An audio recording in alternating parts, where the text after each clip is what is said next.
آپ تھوڑا کریں اور وہ نوازے بہت زیادہ، اس کو شکور کہتے ہیں. تھوڑی قربانی آپ دے گے مگر وہ نوازے گا بہت زیادہ.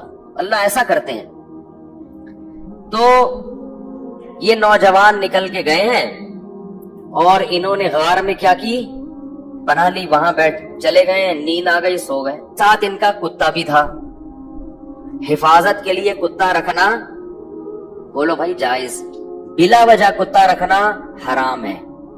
نبی نے فرمایا جس نے بلا وجہ کتا رکھا روزانہ ایک قراط اس کی نیکیاں کم ہوتی رہیں گی. ایک قراط پہاڑ کے برابر ہوتا ہے، روزانہ اس کی نیکیاں ضائع ہوتی رہیں گی. اسلام میں کتا پالنا بلا وجہ جائز نہیں ہے. ضرورت کے لیے، شکار کے لیے پال سکتے ہیں. شکاری کتے ہوتے ہیں نا، شکار وکار کرنا ہے، یا گھر میں طوطے پالے ہوئے ہیں تو ان کی شکار کے لیے کتا رکھا ہوا ہے. تو یہ ہوتا ہے طوطوں کی حفاظت کے لیے کتے رکھنے پڑتے ہیں بعض دفعہ. تو لیکن کتے کو بتا دیں کہ صرف طوطوں کی حفاظت کے لیے. لوگ کتا پالتے ہیں ڈاکوں سے حفاظت کے لیے، اس کو بتاتے نہیں ہیں، وہ ہر ایک کو کاٹنا شروع کر دیتا ہے. تو وہ اپنا کتا بھی ساتھ لے گئے حفاظت کے لیے کہ بھائی کہیں پہرے وہرے کے کام آئے گا. تو غار میں ان کو نیند آئی اور کتا کہاں بیٹھا ہوا ہے؟ غار کے کنارے پہ. وہ حفاظت کے لیے بیٹھا ہوا تھا کہ بھئی کوئی آئے گا تو بھونک کے ان کو بتائے گا بھئی بندہ آیا ہوا ہے کوئی. تو اب جو ہے قرآن کہتا ہے کہ ہم نے ان پہ نیند کو مسلط کر دیا، سو گئے. وَلَبِثُوا فِي كَهْفِهِمْ 300 سِنِينَ وَازْدَادُوا 9. 309 سال سوئے ہیں. کتنے؟ 309 سال. وَنُقَلِّبُهُمْ ذَاتَ الْيَمِينِ وَذَاتَ الشِّمَالِ. اگر انسان ایک ہی پہلو پہ لیٹا رہے نا تو زمین کھا جاتی ہے اس کو. تو اللہ فرماتے ہم ان کو کروٹیں بھی دلاتے رہے.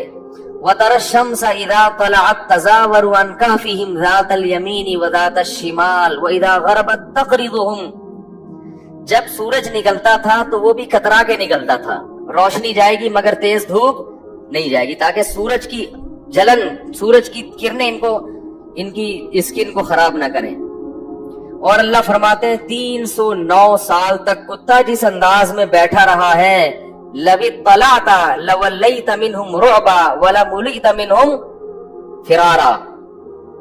وہ کیا ہے؟ لَوِطَّلَعْتَ عَلَيْهِمْ لَوَلَّيْتَ مِنْهُمْ فِرَارًا وَلَمُلِئْتَ مِنْهُمْ رُعْبًا. کہ تم اس کتے کو دیکھتے تو روب کی وجہ سے وہاں سے بھاگ جاتے. اللہ نے کتے پر ایسا روب ڈال دیا کہ کوئی بھی اس کے قریب پٹک نہیں سکتا تھا، تاکہ ایسا نہ ہو کہ 309 سال میں ظاہر ہے کتنے لوگ یہاں سے گزریں گے، غار میں جا کے ان کو نقصان نہ پہنچائے. تو کتے کی ایسی وحشت. 309 سال کے بعد اللہ نے ان کو اس دوران کیا ہوا، وہاں حکومت کا کیا ہو گیا، بادشاہ مر گیا، پوری رعایا تبدیل ہو گئی. کوئی نیک بادشاہ آ گیا اس ملک میں جو توحید پرست تھا اور نیک لوگوں کی قدر کرتا تھا. پوری رعایا تبدیل ہو گئی، حکومت تبدیل ہو گئی 309 سال میں. تو یہ 309 سال کے بعد سو کے اٹھے ہیں. اب پریشان ہے کہ یار ہم کتنا سوئے ہیں. کسی نے کہا کہ ہم 24 گھنٹے سوئے ہیں، کسی نے کہا کہ نہیں بھائی آدھا، کیونکہ یہ تو سوچ ہی نہیں سکتے تھے نا اتنے 100 سال تک ہم سوتے رہے. تو ایک نے کہا کہ اللہ ربکم اعلم بما لبثتم، اللہ کو پتا ہے بھائی کتنا سوئے ہیں، چھوڑو اس بحث میں کیا پڑھنا، 24 گھنٹے یا آدھا دن یا ایک دن، چھوڑو کیا کرنا ہے اس بحث. تو ایسا کرو فبعثوا بورقکم هذه الى المدینہ. کیا ہوا بھائی؟ فبعثوا بورقکم هذه الى المدینہ. یہ سکہ رائج الوقت لے کے جاؤ. کیا کرو؟ سکہ رائج الوقت. یہ رائج الوقت میں خود لگا رہا ہوں کیونکہ آج کسی کا نکاح پڑا ہے نا جمعے میں، اس میں لکھا تھا 1 لاکھ روپے سکہ رائج الوقت. تو یہ پرانی اصطلاحات پتہ نہیں لوگ کیوں استعمال کرتے ہیں بھائی. رائج الوقت ہی ہے اور کیا ہوگا. بیوی رائج الوقت ہے، دولہا رائج الوقت چل رہا ہے، تو سکہ بھی کون سا ہوگا؟ رائج الوقت ہی ہوگا. تو انہوں نے کہا کہ یہ سکے لے کے جاؤ، کرنسی لے کے جاؤ. فَلْيَنْظُرْ أَيُّهَا أَزْكَىٰ طَعَامًا. اور دیکھ کر آؤ کون سا پاکیزہ کھانا ہے، کیونکہ غیر مسلم ریاست ہے، حلال ملنا. اس سے پتہ چلتا ہے کہ غیر مسلم اسٹیٹ میں رہنا بڑا مشکل کام ہے. لوگ یورپ امریکہ میں جا کے جو آئے کھا لیتے، کہتے بسم اللہ پڑھ کے کھا لو، یہاں کیا حلال حرام، اتنا مشکل کام ہے. نہیں نہیں نہیں نہیں، آپ کو تحقیق کرنی پڑے گی. غیر مسلم ملک میں گوشت کھانا آپ کے لیے حلال نہیں ہے جب تک کہ یقین نہ ہو کہ یہ حلال طریقے سے ذبح کیا گیا ہے. اور محض حلال کا ٹھپا کافی بولو یار نہیں ہے.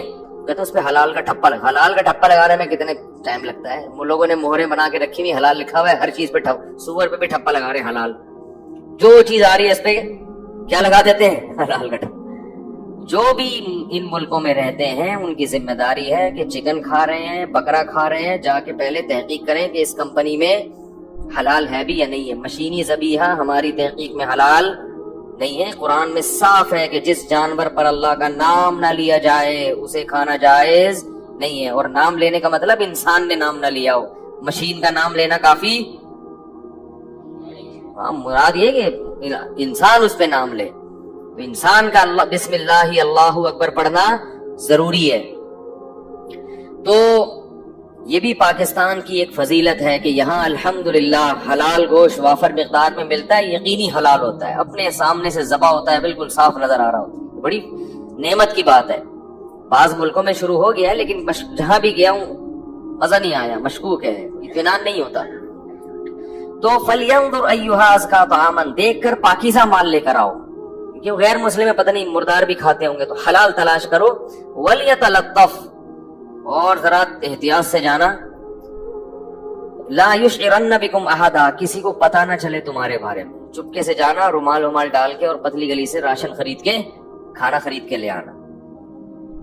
إِنَّهُمْ إِن يَظْهَرُوا عَلَيْكُمْ يَرْجُمُوكُمْ، کیونکہ ان کو اگر ہمارا پتہ چل گیا ہمیں پتھروں سے مار کے ہلاک کر دیں گے، اتنے دشمن تھے اسلام کے. او یعیدوکم فی ملتہم، یا زبردستی تمہیں اسی دین میں لے آئیں گے. ولن تفلحوا اذن ابدا، پھر تو تم کبھی بھی کامیاب نہیں ہوگے، نقصان ہو جائے گا. ہم تو نہ اس دین میں دوبارہ جا سکتے ہیں اور نہ ہم قتل ہونا چاہتے ہیں کہ پتھروں سے ہمیں کوئی ہلاک کرے. لہذا چپکے سے جاؤ اور پتلی گلی سے واپس آ جاؤ. وہ جب چپکے سے گیا تو وہ دیکھ کے حیران ہو گیا، وہ یہ کیا ہے بھائی، یہ تو وہ علاقہ ہی نہیں ہے بھائی. تو علاقہ ہی چینج ہو گیا ہے. علاقہ کیا ہو گیا ہے؟ چینج ہو گیا ہے. سندھ والے جو ہے نا علاقے کو کہتے ہیں علاقہ، کہتے ہیں علاقے کی بات ہوتی ہے بھائی. تو یہ تو پورا علاقہ چینج ہو گیا. تو وہ حیران کہ وہ بادشاہ کہاں ہیں. انہوں نے کہا کہ وہ بادشاہ تو بھائی 300 سال پرانی بات ہے، اس کے زمانے کی تو ٹرینیں بند ہو گئی ہیں. کون سے بادشاہ کی بات کر رہے ہیں؟ اس نے کہا بھائی وہ بادشاہ. انہوں نے کہا بھائی وہ پرانے زمانے کا قصہ ہے. انہوں نے پھر وہ کرنسی دکھائی. انہوں نے کہا یہ کرنسی تو 300 سال پہلے اسٹیٹ بینک نے پابندی لگا دی تھی، یہ کون سی کرنسی لے کے گھوم رہے ہو.